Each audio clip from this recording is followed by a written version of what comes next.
আজকে আমরা একটি গোপন সূত্রের ভিত্তিতে ধর্মনগর আইএসবিটি এলাকা থেকে আমরা একজনকে এখানে ওনার সন্দেহজনক গতিবিধি থাকায় ওনাকে আমরা আটক করেছি।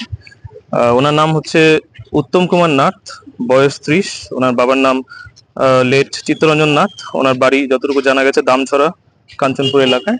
তো ওনার সন্দেহজনক গতিবিধি থাকায় আমরা ওনাকে থামিয়ে তারপর এক্সিকিউটিভ ম্যাজিস্ট্রেট এবং ফরেন্সিক টিমের উপস্থিতির পর আমরা এখানে যিনি সিজিং অফিসার ছিলেন ওনার বডি সার্চ করা হয়।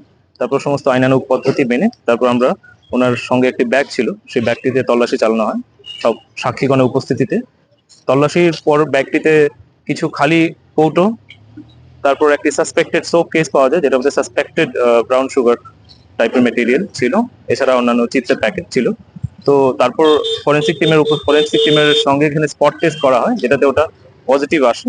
তো তারপর আমরা এটাকে ওয়েট করি।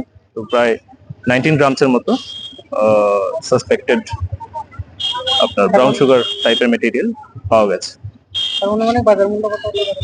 এটা আনুমানিক বাজার মূল্য এখনই ঠিক বলা যাচ্ছে না, ওটা আমরা পরবর্তীকালে আমরা শেয়ার করব।